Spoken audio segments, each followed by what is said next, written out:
Napolcom reviewer, so tungkol lahat sa abstract reasoning. So part 2 na tayo. Sana napanood nyo na yung part 1 na 10 items. So 11 to 20. So bawat slide ay i-post nyo po, try nyo sagutan. Tapos i-comment nyo po kung ilan ang score nyo out of 10. Okay, so let's start. Number 11, so medyo basic tong 11. Which figure completes the series? Ayan, so kung mapapansin natin itong pattern natin dito, umiikot lang ito. So yung una, nandito yung shade. Sumunod na papunta dito sa taas na to and then nandito sa kabilang part. So susunod naman dyan, mapapapunta dito. So umiikot lang yung ating na dito. Okay? So ito yung una, napapunta dito, sumunod nandito. So syempre ang next niyan, mapapapunta dito, yung shade natin, tapos mawawala na itong part dito. So therefore, ang tamang sagot dyan ay letter E. Umiikot lang siya ng 90 degrees clockwise. Umikot lang ng 90 degrees clockwise. Okay, so next number, number 12. So yung number 12 natin, so ano ang pattern natin dito sa 12? So ito ay umiikot lang din, no? So umiikot lang din ito yung pattern natin. So yung tatlong dots muna yung tingnan natin. Naka-diagonal siya, naka-slant. Sumunod naging vertical, slant ulit pero sa kabilang side naman, tapos horizontal. So ibig sabihin lang umiikot lang ito ng 90 degrees or 45 degrees lang yung iniikot niya. Okay? So umiikot ito ng 45 degrees. Simula dito, ayan, diagonal, and then naging slant siya, tapos naging vertical. Tapos slant naman sa kabila. So ibig sabihin, umikot lang ng 45 degrees. Tapos horizontal na siya. Pag umikot ulit ng 45 degrees, so mapapapunta na dito yung slant natin, yung three dots. So therefore, ang tamang sagot dito, ma-eliminate ng letter A, letter B okay pa, letter C eliminated, letter D eliminated na rin kasi may sobra dito. Kailangan tatlong dot lang. So therefore, ang natira na lang ay letter B. So ano naman yung pattern dito sa line segment? Kung mapapansin nyo yung line segment umiikot din. Pero dahil na-eliminate na nga, pwedeng hindi na natin kuhanin yan, letter B na automatic yung sagot. So ito, umiikot din siya, itong part na to mawawala, tapos mapapapunta dito. So ito na yon. Then sumunod, ikot ulit siya, mawawala itong part na ito, napapunta dito. So nagro-rotate lang din ng clockwise, no? So mawawala itong part na ito, napunta dito. So susunod, itong part na ito, mag-stay lang siya dito. Tapos ito mawawala, umikot lang siya, mapapapunta dito. Ayun, confirmed letter B talaga yung tamang sagot. So next, number 13. Which figure completes the series? So which figure completes the series? Kung mapapansin natin, nagro-rotate lang ulit ito. Yung circle natin, may opening dito yung circle, no? Hindi kompleto yung circle. Yung opening napapunta dito sa taas. And then napapunta sa left, napapunta sa baba. So yung susunod niyan, mapapapunta na sa right. Umikot siya ng 90 degrees counterclockwise 90 degrees. So therefore, ito yung magiging figure natin. Tapos may nakabukas dito, parang letter C. So may eliminate na yung letter A, letter B, and letter C.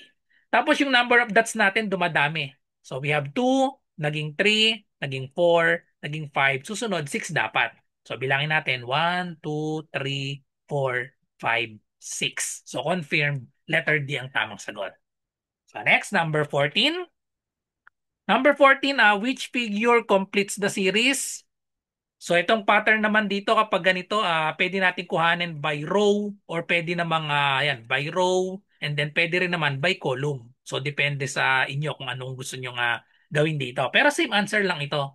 Kapag by row yung ginawa natin, mapapansin natin at meron tayong half circle dito, may half circle naman sa kanan, itong pangatlo ay pinagsama lang. So pag pinagsama natin itong dalawa, magko-coincide lang itong vertical line dito. So therefore, ito na yung kakalabasan pag pinagsama natin itong first at second. Ganon din dito sa second row, yung first at second, so magko-coincide lang dito yung line na to. So therefore, so ito na yung kakalabasan. Then ito, pag pinagsama natin yung first sa second, pag pinagpatong natin, ang kakalabasan ay circle na, ayan, hinati lang sa apat. Same din yan kapag by column yung ginawa natin, ganon din yung kakalabasan. Pag pinagsama natin ito, pinagpatong, yung dalawang circle, magko-coincide lang yung circle, tapos magkakaroon tayo ng vertical at horizontal. So, cross na yung kakalabasan. So, same answer, letter B. Kahit na by row or by column, same figure yung mabubuo natin. So, next number, number 15. So, ito, pag by row ang ginawa natin. Ayan, pag by row, parang parehas ng 14, pero ang kaibahan nito, yung pinagsama natin ay nasa gitna. So mapapansin natin pag pinagsama natin ito, dalawang vertical line, tapos X, pag pinagsama, ito na yun, dalawang vertical line, tapos X. Or pwede rin naman magsimula tayo dito sa gitna, tapos hinati natin. Yung vertical line, nilagay natin sa left, tapos yung natira, nilagay natin sa right. Okay, so same yan. Ito yung figure natin. Sa second row, kapag yung square nilagay natin dito sa left, ano yung natira? Tanggalin natin itong square, ano? Tanggalin natin yung square. Ang matitira ay yung circle na may cross. Ayun na yun, yung nasa right circle na may cross. So i-apply natin yan dito sa third row.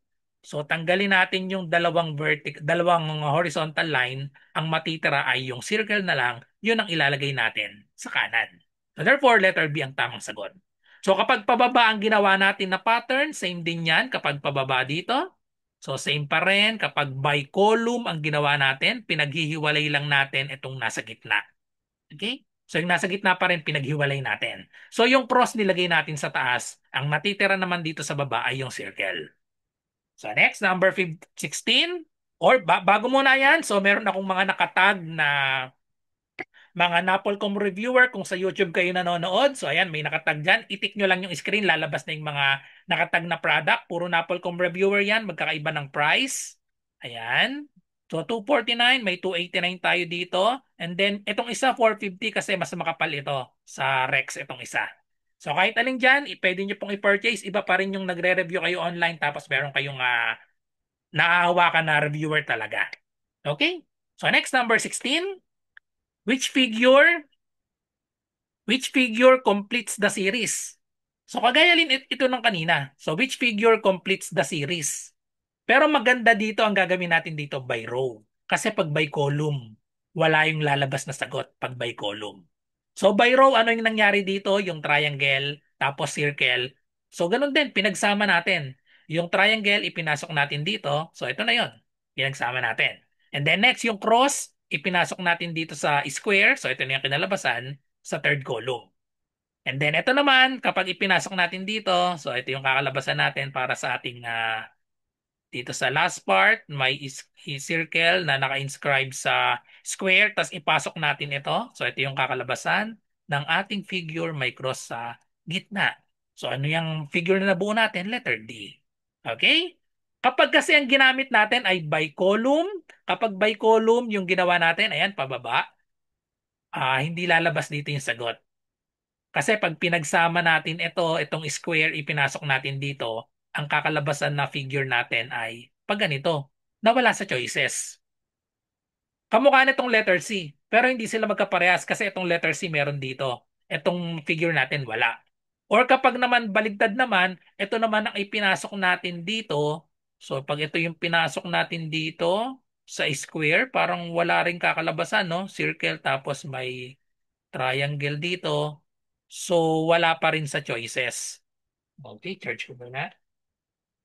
Ayan. So, kaya mas maganda dito sa part na to ay row by row ang gagamitin natin. So, malinaw letter D yung mabubuo nating figure. So, next number, number 16. Which figure is the odd one out? So, alin yung naiiba dito sa A, B, C, D, and E? Kapag ganito, tinitingnan ko muna yung laman ng bawat row. So, tingnan natin ha. So, yung unang figure natin, ayan. So, lahat sila may black diamond. Sumunod, square. So, parang pare-parehas meron, no? Pare-parehas. Then, meron tayong circle na may cross. Pare-parehas sila. So, lahat ng laman pare-parehas. Ayun. Kompleto. Tapos yung black diamond, ayan, dalawang black diamond na magkapatong, parehas. So itong isa medyo na iba pero halos parehas din no? Itong letter A tsaka letter B, parehas sila, parehas na parehas. Nandito yung part na to, tsaka itong letter E. Tapos itong C at D napapunta sa kabila. Same figure, napapunta lang sa kabila itong part na ito. Okay? So dahil halos lahat naman pare-parehas yung laman, so ang pattern dito hindi dun sa mga laman ng bawat row, siguro sa position. Tingnan natin yung position. Okay, so yung position, unahin natin yung magkaparehas na magkaparehas. Itong letter C at D, kasi parehas yung figure natin dito. Nasa kanan yung sobra dito. Sa left side, wala yung nakausli dito. Okay? So tingnan natin yung position nito. So ito, ayan, magkatapat siya. Namove lang, no? So ito, namove lang. Namove lang yan, parehas na parehas. Kapag itong white square nilagay natin dito, parehas na parehas siya. So yan yung pattern. Ibig sabihin ang letter C at letter D ay parehas na parehas lang. Tapos itong A at B naman, so tingnan natin yung pattern din. So yun, namove lang ng dalawa. Ito, namove ng dalawa. Ito rin, namove ng dalawa, namove ng dalawa. So ibig sabihin, pag kinat natin ito, nilipat natin sa kabila, tapos pagpalitin ng pwesto, so nandito na yung square, nandito yung black na diamond, ayan, may shade na diamond, parehas din sila. So, ibig sabihin itong A at B parehas din. Na-move lang. Tapos itong letter E, ito yung naiiba. Naiiba kasi itong letter E dito sa A and B. Ang nasa kanan niya ay baligtad. Ito, nasa kaliwa ng dalawa yon, di ba? Tapos itong nasa kanan niya ay yung black diamond, nasa right side nitong dalawa. Ayun, so baligtad. So ang odd one out dito ay yung letter E. Kasi yung A, B tapos C, D halos same lang, nag-move lang. Okay? Tapos yung ayos niya ay parehas na parehas pa rin. Okay, so next, number 18. Which figure is the odd one out? So odd one out, kapag ganitong halos pare-parehas, ang ginagawa ko dito ay niro-rotate lang. Pero mahirap pag ni-rotate lang natin. No? So dapat i-rotate nyo yan. Makikita nyo na parehas yan. Paikutin nyo mga 90 degrees. So para makita nyo mabuti yung pag-rotate, ikakopy ko, tas papaikutin ko. Okay? So i-copy ko muna ito. Tapos i-crop ko muna para makita natin na madaling makita na pare-parehas lang yung apat dyan, pare-parehas, umiikot lang. Pero syempre kapag sa test, hindi nyo pwedeng gawin tong ginagawa ko. Kaya i-imagine nyo na lang na paikutin nyo na lang. Okay, so itong letter B, paikutin natin ng 90 degrees. Tingnan natin kung kung saan paparehas.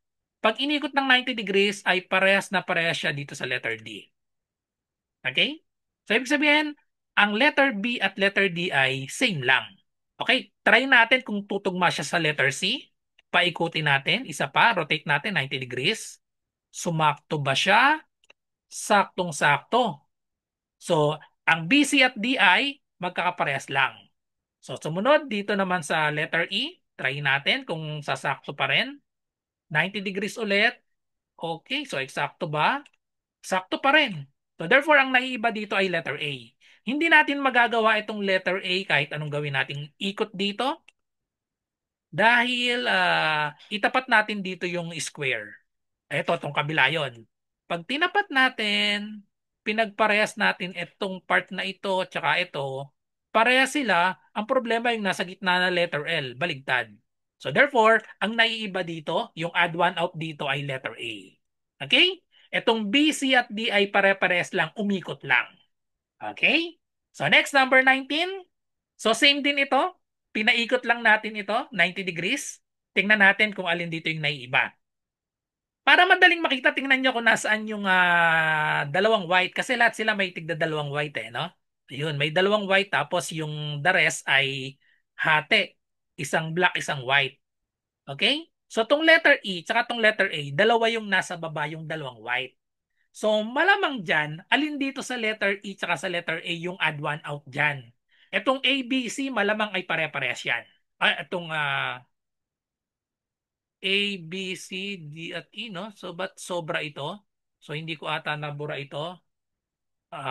May nakopya na pala ako dito. Ayan, so hindi kasali ito. Ayan, so ito na yung kinopya ko itong isa dito.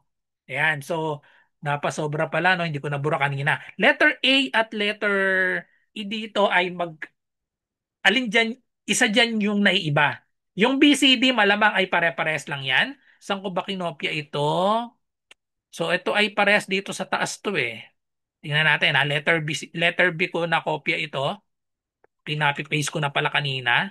Ayan, so same na same yan. Dito ko yan sa B kinuha. Tapos pinaikot ko lang. Pag pinaikot natin, i-compare natin sa C, yung white nandito sa left. So ilagay natin sa left yung white. Mapapansin natin parehas na parehas. Dalhin naman natin yung dalawang white dito sa kabilang side, sa right side. Mapansin natin yung figure, parehas na parehas din. Okay? Parehas na parehas yung figure. So ngayon, dalhin natin yung white sa baba. Alin ang tutugma? Letter A ba or letter E? So dito sa letter A, tingnan natin, parehas ba siya? White sa taas, ayun. So parehas yung letter A. Sa letter E siya, mali ito sa letter E. Okay? Ayun, yung nasa taas, baligtad. So therefore, ang tamang sagot dito, letter A ay same din ito. Ang A, B, C at D ay magkakaparehas. Itong letter E ay naiiba kasi gawa nito. Yung nasa taas, hindi tumugma. Baligtad yung nasa taas. Or kahit ito pala dito, no? Baligtad ito. Yun, so baligtad lahat yung dito sa part na to. So letter E ang add one out dito. Okay? Last number, number 20.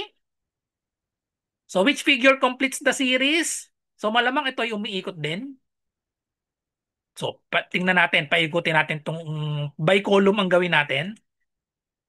Paikutin natin to, i-crop ko muna ito para makita nyo yung pag-ikot. Crop natin, kunin ko lang itong part na ito. Tingnan natin kung kaparehas lang din yan, umiikot lang. Okay, so tabi ko dito. Tapos paikutin ko siya 90 degrees. Papunta dito sa 90 degrees counterclockwise. Ayun, so parehas na parehas. Ikot ulit natin another 90 degrees. Another 90 degrees. Parehas pa rin. So yun yung pattern. Pinapaikot lang. Okay? So umiikot lang, parehas na siya dito. So i-apply natin yan dito. So i-copy ko lang ulit. Tapos i-crop natin. O ipakita ulit natin itong second row. Sige. Second row. Kunin ko itong second row tapos papaikutin ko lang. Ikutin ko lang to. Isama ko na to sa pagkopya para meron na akong kopya mamaya. So i-copy ko ito. Yan. Tapos i-crop ko ulit. Itong una ay para dito sa second. Okay? Para ito dito sa second.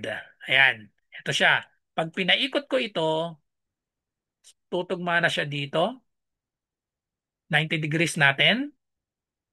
90 degrees. Oops. Sakto siya dito sa baba, 90 degrees. Tapos another 90 degrees.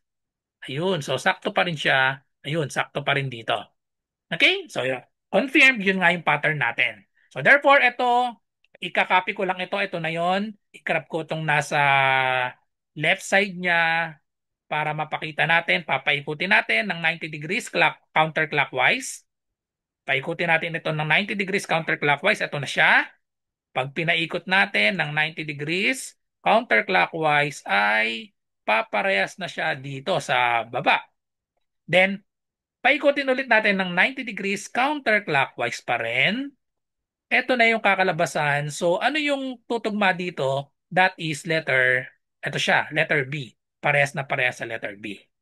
So therefore, ang kukumpleto sa series ay letter B. Ang tamang sagot dito. Okay, so that's all. Thank you for watching. I hope may natutunan kayo sa 10 items na pinresent ko sa inyo.